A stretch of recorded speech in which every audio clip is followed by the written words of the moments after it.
Section 1. You will hear a conversation between a student looking for a host family and a housing advisor. First, you have some time to look at questions 1 to 5.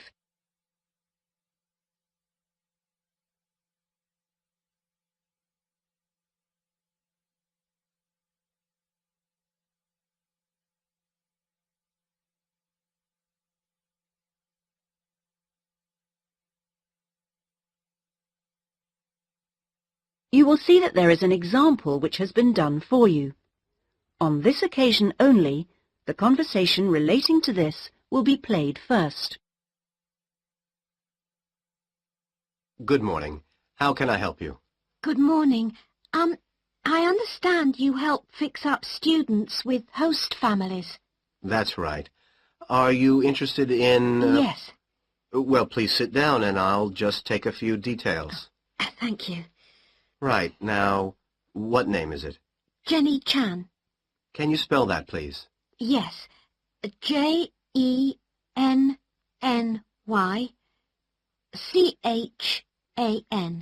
Right. And what is your present address? The student's name is Jenny Chan, so Jenny Chan has been written on the form. Now we shall begin. You should answer the questions as you listen, because you will not hear the recording a second time. Listen carefully and answer questions 1 to 5. Good morning. How can I help you? Good morning. I understand you help fix up students with host families. That's right. Are you interested in... Yes. Well, please sit down and I'll just take a few details. Thank you. Right. Now, what name is it? Jenny Chan. Can you spell that, please? Yes. Jenny-Chan.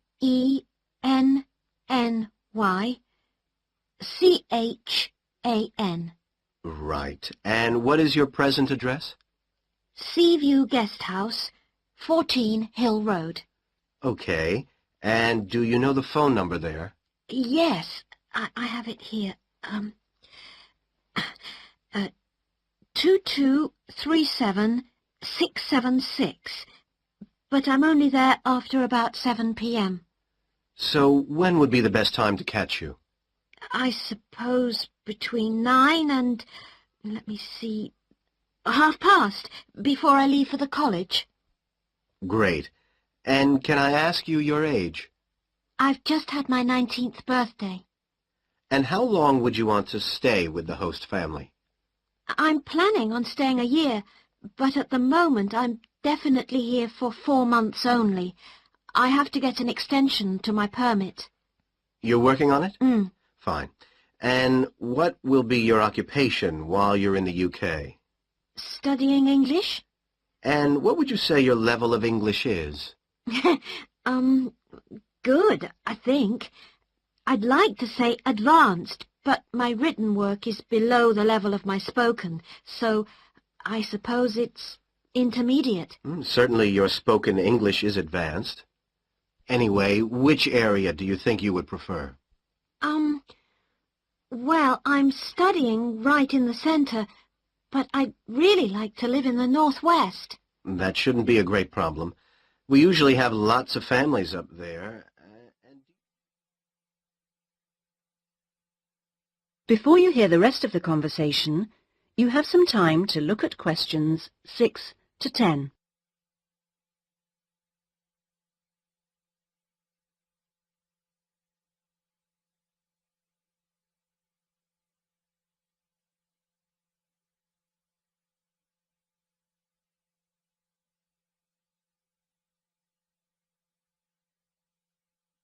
Now listen and answer questions 6 to 10.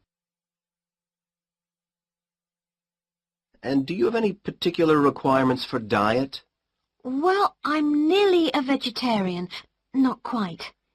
Shall I say you are? It's probably easier that way. That would be best. Anything about your actual room? I would prefer my own facilities. En suite, is that right? Mm-hmm. And also, if it's possible, a TV. And I'd also like the house to have a real garden, rather than just a yard. Somewhere I could sit and be peaceful. Is that all? Well, I'm really serious about improving my English, so I'd prefer to be the only guest, if that's possible. No other guests. Yes, you get more practice that way. Anyway, obviously, all this is partly dependent on how much you're willing to pay. What did you have in mind? I was thinking in terms of about 60 to 80 pounds a week, but I'd go up to 100 if it was something special.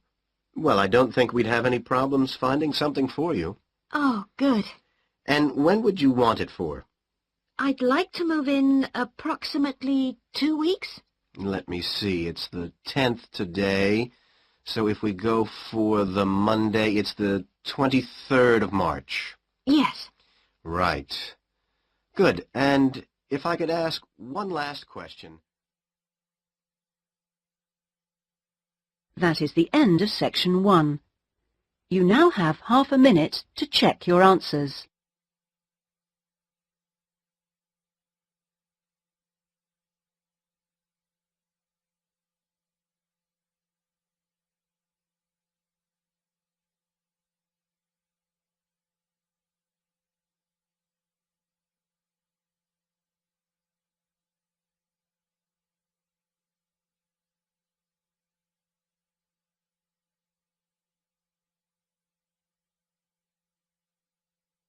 Now turn to section 2. Section 2. You will hear a speech by an official at a meeting of a local football club at the start of a new football season. First, you have some time to look at questions 11 to 17.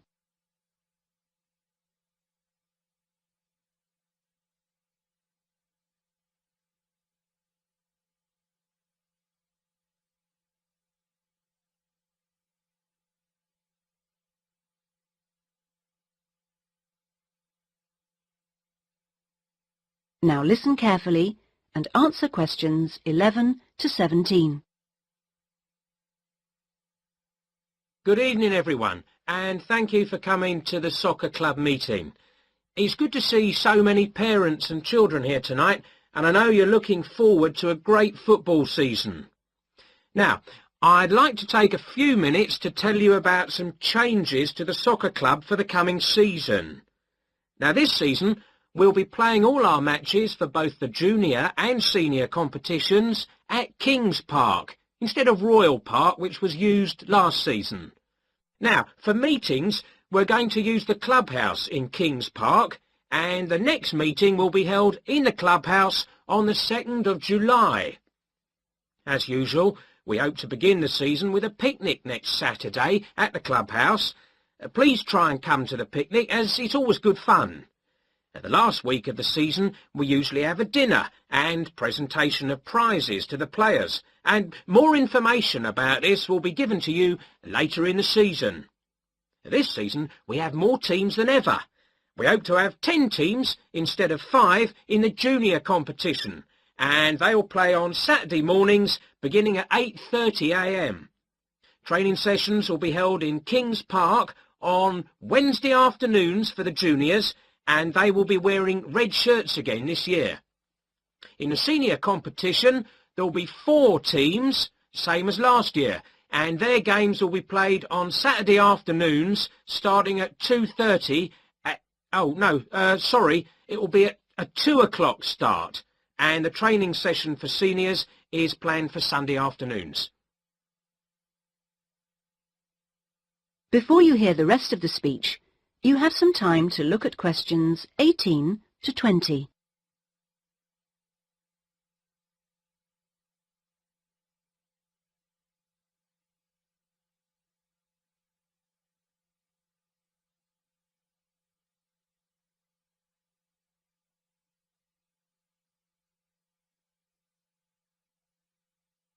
Now listen and answer questions 18 to 20.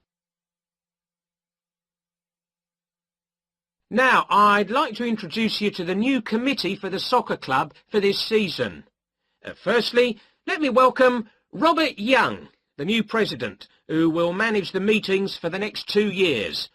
Robert's son has been playing football with the club for over 5 years now, and many thanks to Robert for taking on the job of president. Next, we have Gina Costello. She's the treasurer, and she'll collect the fees from you for the season. Please try and give Gina your fees as early as possible in the season, as the club needs the money to buy some new equipment. Then there's David West, who's volunteered to be the club secretary, and one of the many jobs he'll have is to send out newsletters to you regularly. If you have any information that may be useful, please let David know so that it can be included in these newsletters. Also, I'd like to introduce you to Jason Dokic, who is the head coach.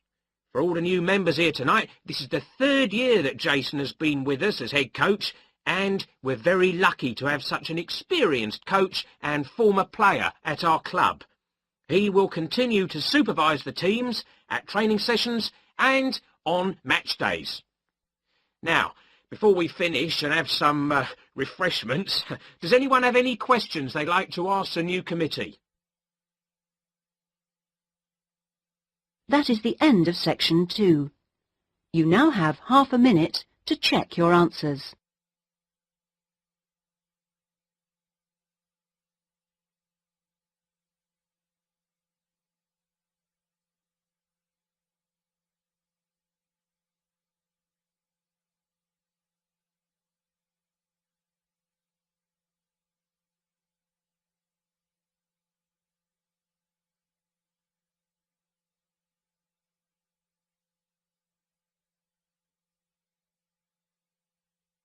Now turn to section 3.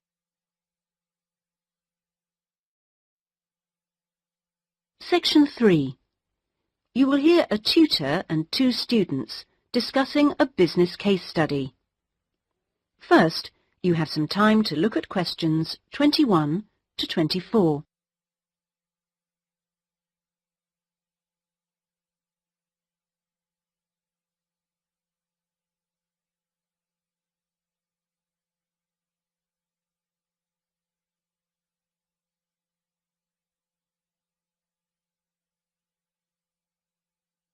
Now listen carefully and answer questions 21 to 24.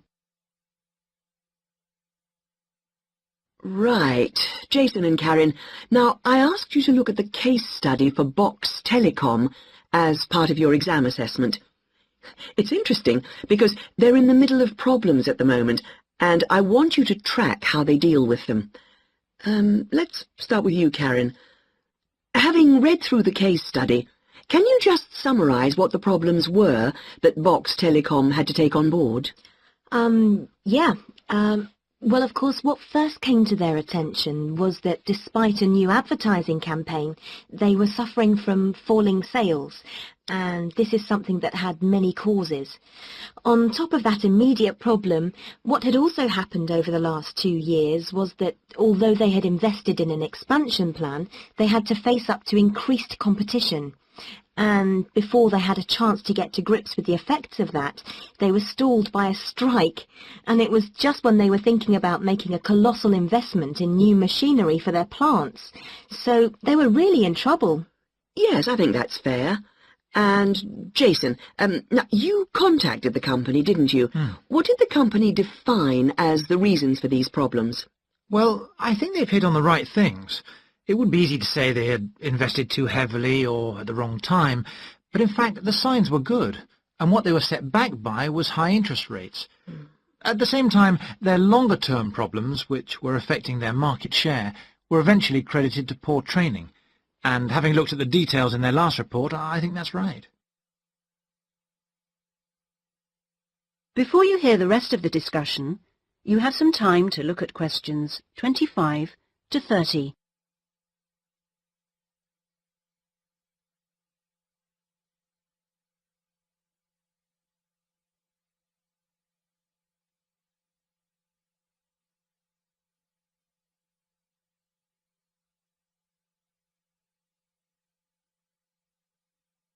Now listen and answer questions 25 to 30. So, on to the larger issues then. Karen, what do you think the company will do? Well, obviously they have the choice of accepting the very favourable terms that another company, KMG plc, have given them to buy them out. That would mean creating a new company with a new image. Or they could decide on a bolder move and offer some new shares if they wanted. But I think they're much more cautious than that and expect they will start trying to find individuals who'd be prepared to back them with some of the capital they need. Well, you mustn't always assume that dramatic problems require dramatic solutions. Sometimes there's a simple fix, such as changing the guy at the top. If they truly are cautious, then I suspect they will seek to shut down some of their shops. But a more ambitious approach, and one which I think would have more chance of success, would be to alter how they're running things, the management layers and the processes. So, in your analysis, try to think of all the options. Jason? Yes, it's interesting because I found it a really useful company to study. Its problems cross all types of industries, and it's lucky it's so big. A smaller or even medium-sized company would have gone under by now. Ah, well, in fact, what I want you two to do is to go away when we've finished our discussion today and write a report. We've looked in general at the telecommunications market in the UK over the last few sessions, and I want you to take Box Telecom as an example and suggest some ways in which they might overcome their problems, and outline the reasons why you think as you do, but try and keep it intrinsic to the company rather than dragging in other examples. Is that okay, Karen? Yes, I think I can do that. Personally, I've got great hopes for it. I think it will recover. That advertising campaign they did was very strong, and they're very innovative with their products. They set new trends. The company's got to recover, don't you think, Jason? I'm not sure. I think it can, but it's not a foregone conclusion unless they manage to attract the right level of investment.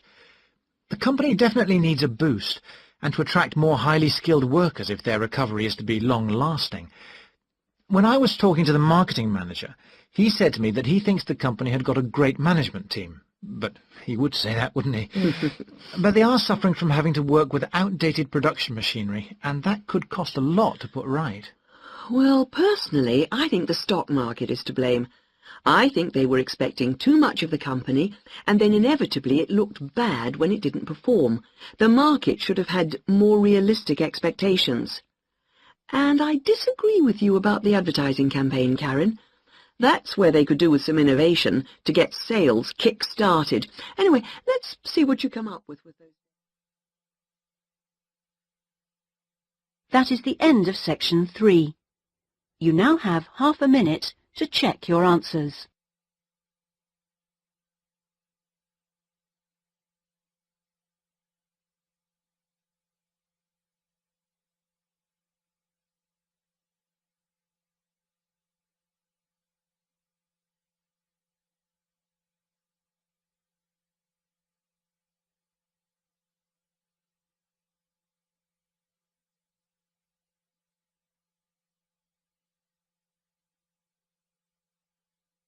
Now turn to section 4. Section 4.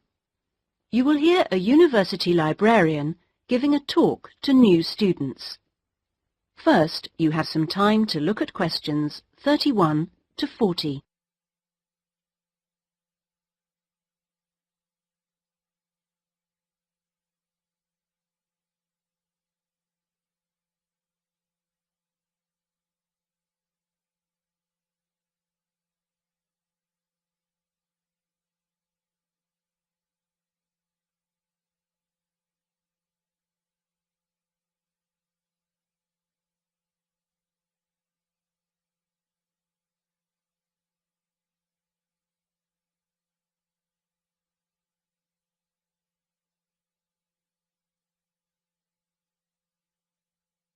Now listen carefully and answer questions 31 to 40.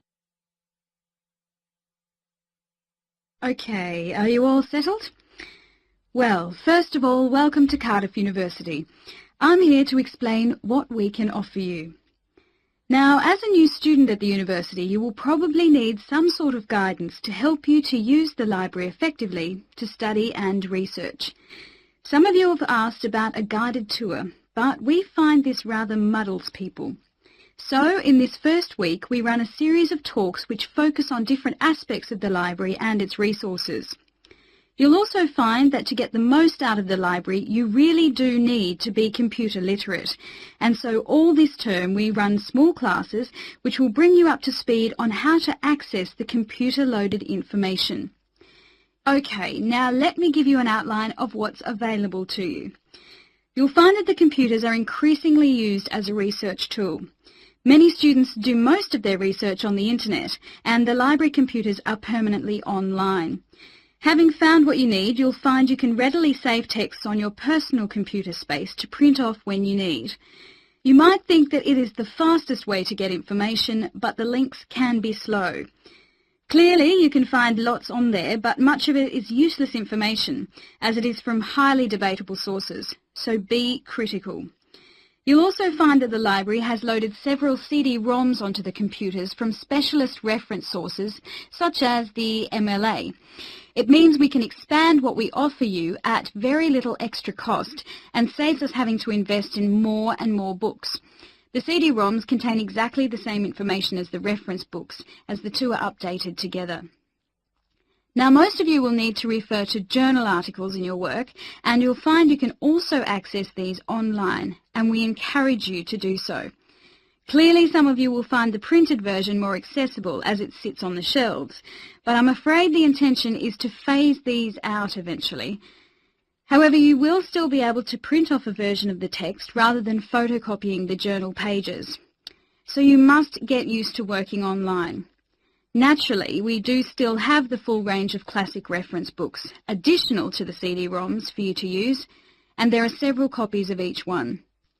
This is because some of you may prefer to borrow a book rather than sit in the library. There is a restricted loan time on these, so that they are not missing from the shelves for too long. Although there is a section manager for each part of the library, they are very busy, and so if you do get stuck looking for things, you should ask the relevant cataloguing assistant. As your training supervisor, I just oversee your induction and will not be around after this initial week.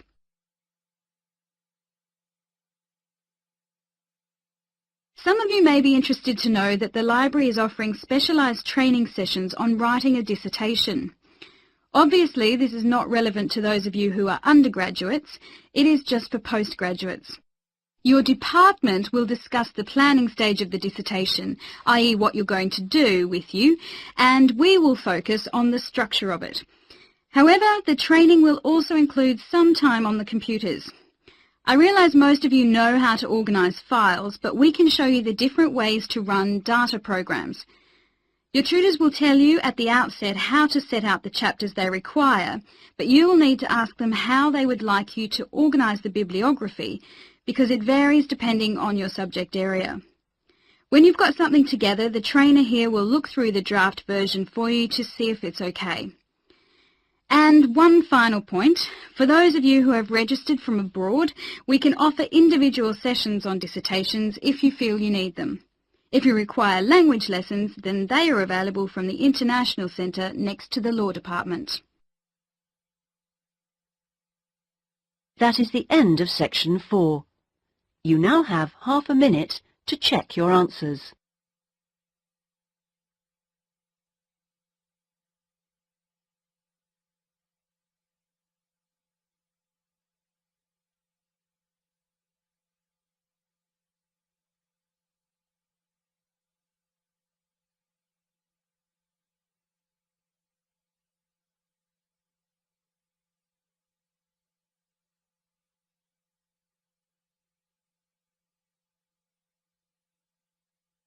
That is the end of the listening test.